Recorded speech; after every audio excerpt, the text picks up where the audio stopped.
নমস্কাৰ সকলোকে লাৰ্ণিং কিউবলৈ পুনৰবাৰ স্বাগতম জনাইছো।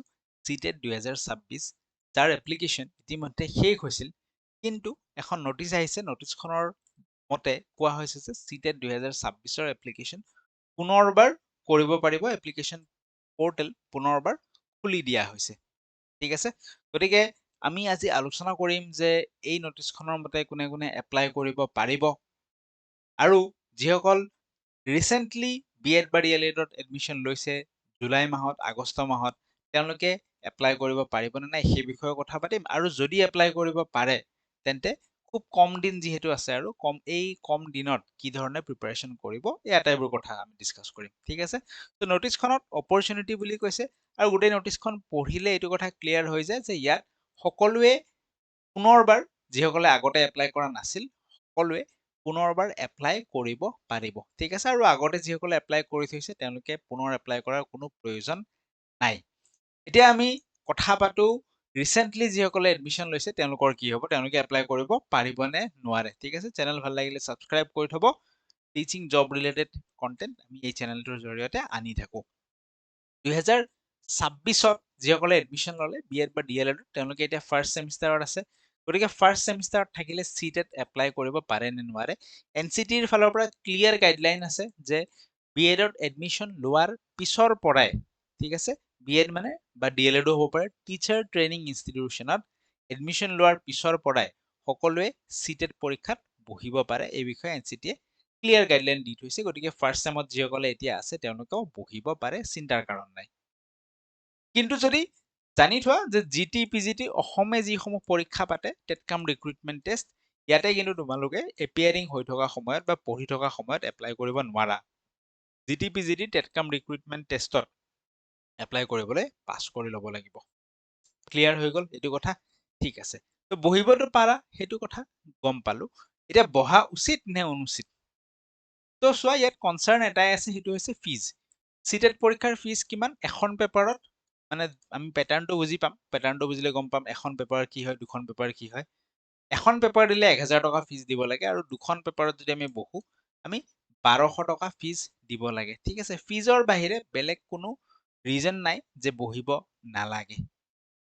ফিজটোৱে জাষ্ট একমাত্ৰ ৰিজন যে ফিজটো আমি দিব লাগে, তাৰ বাহিৰে অন্য কোনো কাৰণ নাই। চিটেটত বহাৰ সুবিধা পালে চিটেটত বহিব লাগে, এক্সপেৰিয়েঞ্চটো ল'ব লাগে, আৰু যিমান পাৰি ভালকে অলপ প্ৰিপাৰেশ্যন কৰি ফেলে ভাল মাৰ্কছ আনিব চেষ্টা কৰিব লাগে। কাৰণ চিটেটৰ ভেলিডিটি, চাৰ্টিফিকেটখনৰ ভেলিডিটি লাইফ টাইম হয়। মই যদি 2026ত চিটেট ক্লিয়াৰ কৰি থৈছোঁ, 28ত পাছ কৰিলোঁ, 29, 30, 31, যেতিয়াই নহওক কিয় জব এপ্লাই মই সেই চিটেট চাৰ্টিফিকেটখনৰ জৰিয়তে কৰিব পাৰোঁ। তাৰ ভেলিডিটি লাইফ টাইম, সেইকাৰণে সুযোগ পালে বহিব লাগে। ক্লিয়াৰ হৈ গ'ল এইখিনি কথা?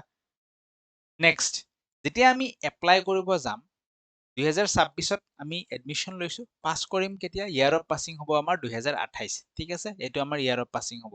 তোমালোকে কিন্তু এপ্লাই পৰ্টেলত 2028 এপিয়াৰিং বুলি দিলা, তোমালোকক সুধিব ইয়াৰ অফ পাছিং কিমান, 2028 অপশ্যনটো কিন্তু নাপাবা। ঠিক আছে, তো সেইটোৰ কাৰণেও কোনো চিন্তাৰ কাৰণ নাই। যদিও অপশ্যনটো নাই, চাইটটো যিটো পৰ্টেলটো আপডেট কৰা নাই, সেইকাৰণে অপশ্যনটো নাথাকে। তোমালোকে যি অপশ্যনে তাত পোৱা, 2026 পাইছা বা 2027 পাইছা, যিটোৱে নেকি লেটেষ্ট অপশ্যন থাকে ইয়াৰ অফ পাছিঙৰ, তাত ক্লিক কৰি ফেলে তোমালোকে এপ্লাইটো কৰিবা।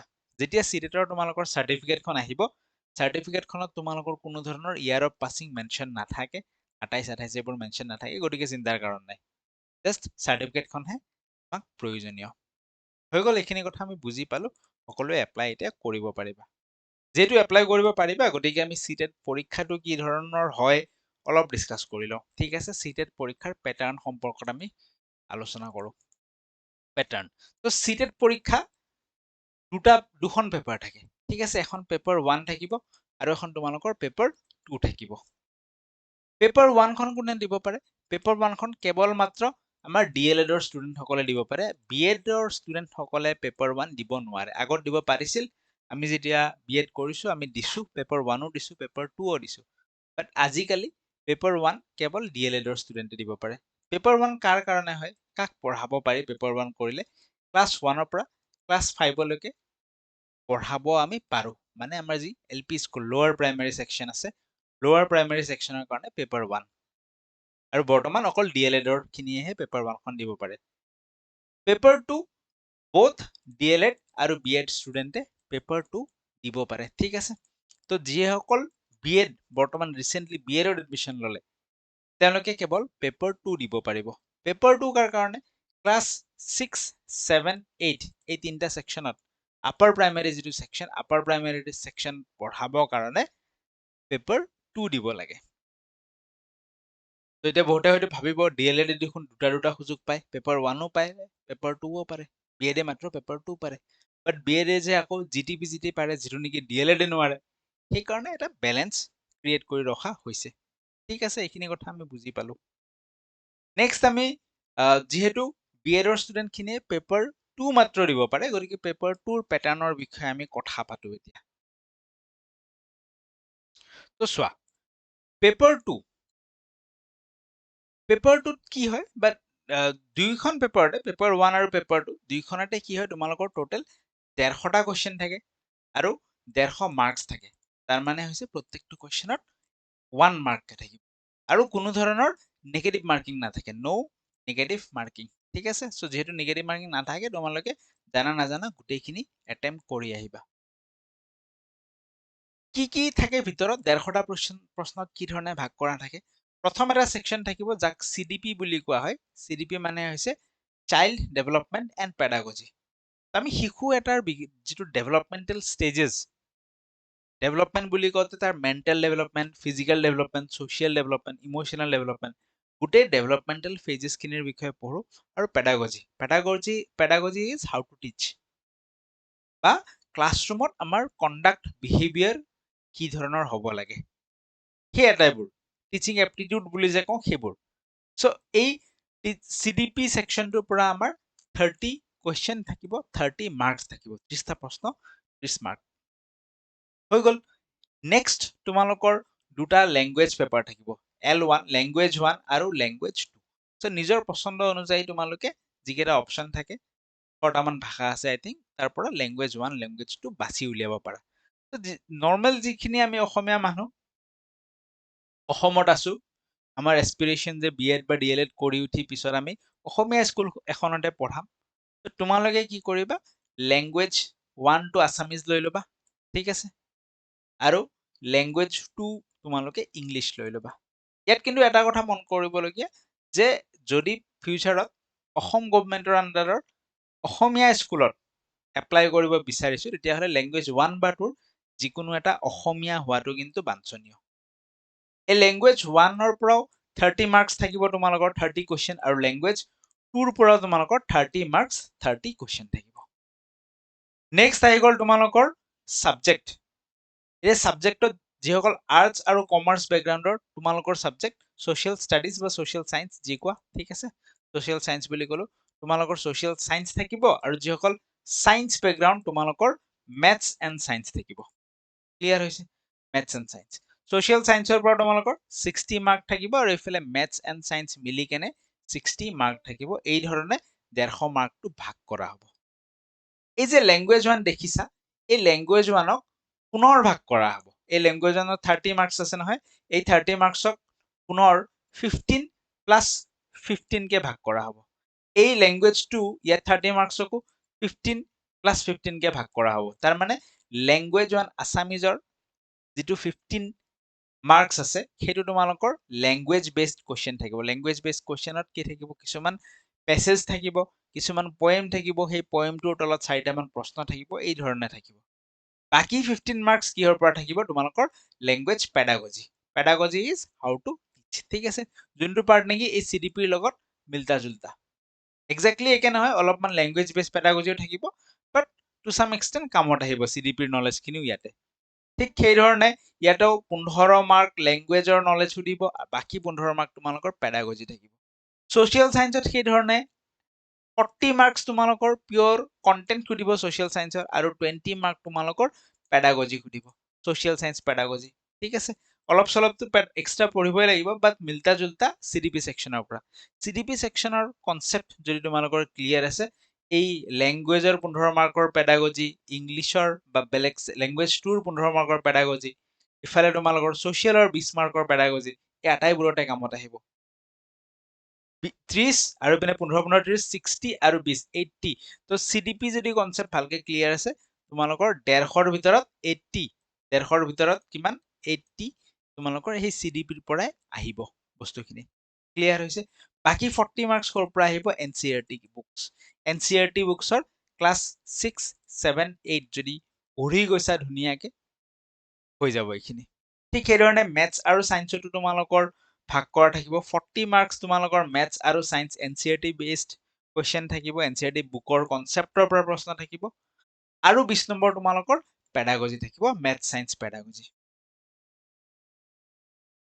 প্যাটাৰ্ন বুজি পালো এতিয়া আমি কথা পাতো যে কম সময়ত কম দিনত আমি প্ৰিপাৰেচন কি ধৰণে কৰিম ঠিক আছে সো আমি প্ৰিপাৰেচন কাৰণ পৰীক্ষা কেতিয়া অনুষ্ঠিত হ'ব পৰীক্ষা অনুষ্ঠিত তোমালোকৰ 6 ছেপ্টেম্বৰত হোৱা কথা আছিল হয়নে 6 ছেপ্টেম্বৰত হোৱা কথা আছিল সো এতিয়া যিহেতু বঢ়াই দিয়া হ'ল 1 ছেপ্টেম্বৰলৈকে তোমালোকে এপ্লাই কৰিব পাৰিবা বুলি ক'লে কোৱা হ'ল সো হয়তো 20ৰ পৰা 30 দিন বা 20-25 দিন কিমান মান তোমালোকৰ কি হ'ব এক্সাম পিছুৱাই যাব যদি আমি 20 দিন বুলিও ধৰো সো 25 ছেপ্টেম্বৰ মানলৈকে পিছুৱাই যাব বা খুব বেছি নেক্সট যিটো সানডে পৰে আশে-পাশে 30 ছেপ্টেম্বৰ যিটো সানডে পৰে কিমান মানত এক মাহ এটা পিছুৱাই গ'ল বুলি তোমালোকে ধৰিব পাৰা 25 দিন এটা হাতত লৈ কিনে তোমালোকে আগবাঢ়িব পাৰা তো এইখিনি সময়ত প্ৰিপাৰেচন কি ধৰণে কৰিবা সো সিটেট প্ৰিপাৰেচন বহুত স্ট্ৰাকচাৰ্ড হয় সিটেটৰ সিলেবাসও স্ট্ৰাকচাৰ্ড হয় কোনো উল্টা পুল্টাকে বস্তুবোৰ নাহে পঢ়ি যোৱা বস্তুৰ পৰাই সদায় আহে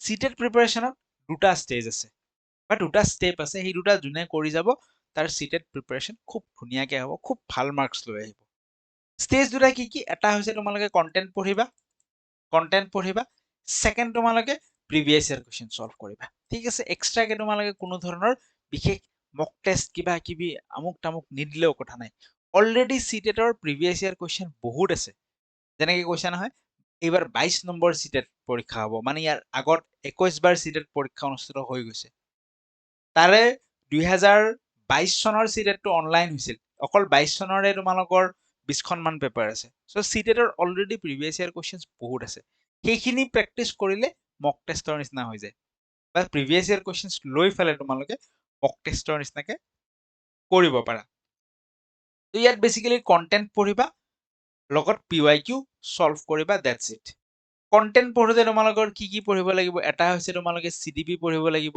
সেকেন্ড কথা হৈছে তোমালোকে সাবজেক্ট পঢ়িব লাগিব সাবজেক্ট বুলোতে কাৰোবাৰ সোশ্যাল সায়েন্স হ'ব পাৰে আৰ্টছ আৰু কমাৰ্চ সকলৰ কাৰণে সায়েন্স বেকগ্ৰাউণ্ডৰ খিনিৰ কাৰণে মেথছ আৰু সায়েন্স হ'ব পাৰে আৰু লগতে তোমালোকৰ ল্যাঙ্গুৱেজ 1 আৰু ল্যাঙ্গুৱেজ 2 থাকিব ৰাইট এতিয়া যেহেতু সময় কম ল্যাঙ্গুৱেজ 1 ল্যাঙ্গুৱেজ 2 তোমালোকে কন্টেন্ট পঢ়ি নগলেও কথা নাই সময় কমটো ধৰি ফেলে ল্যাঙ্গুৱেজ 1 ল্যাঙ্গুৱেজ 2 তোমালোকে ডাইৰেক্টলি কি কৰিবা PYQ সলভ কৰিবা PYQ সলভ কৰি গলে হৈ যাব 10খন মান 5খন 10খন 7খন 4খন যাৰ যিমান সময় আছে PYQ সলভ কৰিবা CDPৰ কাৰণে তোমালোকে কি কৰিবা CDP খুব ভালকে পঢ়ি যোৱা কাৰণ দেখিছে 150 নম্বৰৰ ভিতৰত যদিও আমি কৈছিলো যে 150ৰ ভিতৰত CDP 13 মাৰ্কসৰ আহে বাট টেকনিক্যালি CDP এ তোমাক 80 মাৰ্কসত হেল্প কৰিব কাৰণ বাকি পেপাৰ কেইখনতো CDP সোমাই আছে ৰাইট ঠিক আছে সো CDP তোমালোকে কি কৰিবা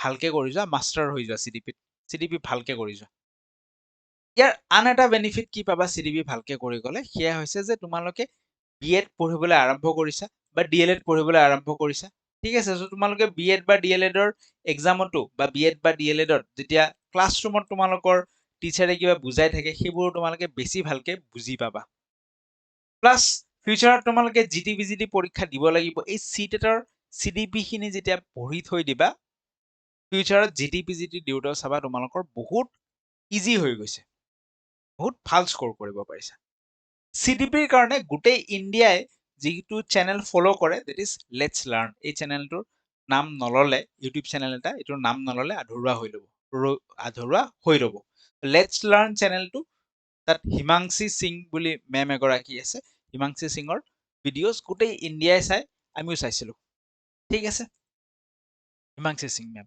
তো তোমালোকে তাৰ পৰাও চাব পাৰা ক্লিয়াৰ হৈ গল নেক্সট সাবজেক্টৰ বিষয়ে আমি কথা পাতো সাবজেক্টত বেসিক্যালি NCERT ৰ বাহিৰে বেলেগ একো নালাগে সোশ্যাল সায়েন্স পঢ়িছা NCERT 6 7 8 কিন্তু এনচিইআৰটি পঢ়োতে অলপ সময় লাগে তো তোমালোকে চাই লোৱা যিসকলে নেক্সট ইয়াৰলৈকেও প্ৰিপাৰেশ্যন কৰিবা তোমালোকেতো এনচিইআৰটি পঢ়িবই লাগিব চেপ্টাৰ বাই চেপ্টাৰ পঢ়ি যোৱা বাট বৰ্তমান সময় যিহেতু কম আছে সেইকাৰণে তোমালোকে ইউটিউবত গৈ পেলাই মেৰাথন ভিডিঅ'জ বা কিবা ধৰণৰ তেনেকুৱা যদি কিবা চাব পাৰা চাই লোৱা প্ৰিভিয়াছ ইয়াৰ কুৱেশ্যনৰ কাৰণে পাৰিলে কি কৰিবা এখন বুক এখন কিনি লোৱা ঠিক আছে অছৱাল বুকছ কিনিব পাৰা অছৱাল বুকছৰ প্ৰিভিয়াছ ইয়াৰ কুৱেশ্যনছ কিনিব পাৰা ঠিক আছে মই অলপমান দেখুৱাই দিছো ইমেজ আছে যদি এইখন চ' মোৰ তাত এই তিনিখন অছৱাল বুকছ আছে তিনিখন কিয় আছে এখন পেপাৰ 1ৰ আন দুখন হৈছে পেপাৰ 2ৰ ছ'চিয়েল ছায়েন্সৰ এখন আৰু পেপাৰ 2ৰ মেথছ এণ্ড ছায়েন্সৰ এখন চ' এই ধৰণৰ অছৱাল বুকছ জানা তোমালোকে বহুত ব্ৰেণ্ড নাম থকা পাব্লিকেশ্যন হয় বা আৰিহান্তৰো তোমালোকে ল'ব পাৰা বাট এইখন ভাল হয় এইখনৰ লিংক ঠিক আছে এইখনৰ ৱেবছাইটৰ পৰা ইহঁতৰ যিটো অথেণ্টিক ৱেবছাইট তাৰ পৰা তোমালোকে পাৰচেছ কৰিব পাৰা তাৰ পৰা পাৰচেছ কৰিলে ডিছকাউণ্ট পাবা লগতে কুপন কোড ইউজ কৰিবা তাৰ পৰা পাৰচেছ কৰিলে LC10 কি কুপন কোড ইউজ কৰিবা অছৱাল বুকছৰ পাৰচেছ কৰিব যাব পাৰা তোমালোকে কি দিছো বা ডেছক্ৰিপশ্যনতো লিখা থাকিব LC10 এই কুপন কোডটো ইউজ কৰিলে তোমালোকে এডিশ্যনেল 10% যি কিবা এটা নৰ্মেল ডিছকাউণ্ট চলিয়ে থাকিব তাৰ উপৰিও এডিশ্যনেল 10% ডিছকাউণ্ট তোমালোকে পাবা এই কুপন কোডটো ইউজ কৰিলে ঠিক আছে তো অছৱাল বুকছৰ PYQ কিনি লৈ পেলাও PYQ প্ৰেক্টিছ ষ্টাৰ্ট কৰিব পাৰা ক্লিয়াৰ হৈ গ'ল ঠিক আছে বাকী তোমালোকে আৰম্ভ কৰা আৰম্ভ কৰিলে চাবা খুব ভাল লাগি গৈছে প্ৰিপাৰেশ্যনটোত বহুত নতুন নতুন কথা শিকিব পাৰিবা ঠিক আছে CDPৰ পৰাই বেচিকেলি আৰম্ভ কৰা আৰু CDP যদি ষ্ট্ৰাকচাৰ্ড ৱেত শিকিব বিচাৰিছা তেতিয়াহ'লে লাৰ্ণিং কিউবৰ এপ ডাউনলোড কৰিব পাৰা তাতে CDPৰ কমপ্লিট কোৰ্চ অলৰেডি বনাই থোৱা আছে যিটো 499 ৰুপিজৰ আছিল সেই কোৰ্চটো বৰ্তমান 70% ডিছকাউণ্ট দি ফালে অনলি 149 ৰুপিজত দি থকা হৈছে খুব কম দিনৰ কাৰণে এই ডিছকাউণ্টটো থাকিব ডেছক্ৰিপশ্যনত লিংক থাকিব মই অলপমান দেখুৱাই দিছো কোৰ্চৰ ভিতৰত কি আছে ঠিক আছে এনেইতো ইউটিউবৰ পৰাই হওক বা য'ৰ পৰাই হওক গোটেইখিনিতো থাকে নাথাকাটো নহয় বাট ষ্ট্ৰাকচাৰ্ড প্ৰিপাৰেশ্যন কৰিব গ'লে তোমালোকে যদি ভাবা যে বেলেগ ইফাল সিফাল চাই নুফুৰো বিচাৰি নুফুৰো তেতিয়াহ'লে লাৰ্ণিং কিউবৰ সেই কোৰ্চটো লৈ ল'ব পাৰা অনলি 149 ৰুপিজত ঠিক আছে কি আছে মই দেখুৱাই দিছো ইয়াত প্ৰিভিয়াছ ইয়াৰ কুৱেশ্যনছ দেখিছা 9খনকৈ প্ৰিভিয়াছ ইয়াৰ কুৱেশ্যন দি থোৱা আছে ক্লাছ নোটছৰ PDF আছে 30 ফাইলছ MCQ ভিডিঅ'ছ কিছুমান আছে লগতে এইখিনিৰ উপৰিও মেইন যিটো পাৰ্ট সেইটো হৈছে CTETৰ চিলেবাছ অনুযায়ী প্ৰত্যেকটো চেপ্টাৰৰ ওপৰত videos chapter 1 growth and development plasticity কি হয় ষ্টেজেছ অফ ডেভেলপমেণ্ট কি হয় factors influencing growth and development principles of development কি হয় influence of heredity and environment socialization কি হয় বিভিন্ন থিয়ৰীসমূহ পিয়াজেৰ কগনিটিভ ডেভেলপমেণ্ট থিয়ৰী ভাইগটস্কিৰ ছ'চিঅ' কালচাৰেল থিয়ৰী কোলবাৰ্গৰ moral development theory child centric education কি হয় প্ৰগ্ৰেছিভ এডুকেশ্যন কি হয় ইণ্টেলিজেঞ্চ কি হয় NEPৰ বিষয়টো তোমালোকে BEdৰ এণ্ট্ৰেঞ্চতো পঢ়িছা বাৰু লেংগুৱেজ এণ্ড থট কি হয় gender individual difference learning disability divergent convergent inductive deductive top down bottom up এই আটাইবোৰ মেথড কি হয় কনষ্ট্ৰাকটিভিজম ইনক্লুচিভ এডুকেশ্যন RPWD এক্টখনৰ বিষয়ে ব্লুমছ টেক্সনমি কগনিশ্যন এণ্ড ইম'শ্যন এই ধৰণে তোমালোকৰ এণ্টায়াৰ যিটো কি বুলি ক'ব CDPৰ চিলেবাছ ৱাইজ ভিডিঅ' কোৰ্চ বনাই থোৱা আছে লাৰ্ণিং কিউবৰ এপত তাত গৈ ফালে অনলি 149 ৰুপিজ পে' কৰি খুব কম দিনত এটা ষ্ট্ৰাকচাৰ্ড প্ৰিপাৰেশ্যন তোমালোকে কৰিব পাৰা এইকেইদিনৰ ভিতৰতে ঠিক আছে so' that's all for today thank you so' much কিবা ডাউট থাকিলে জনাবা পুনৰ বেলেগ এটা ভিডিঅ'ৰ জৰিয়তে লগ পাম থেংক ইউ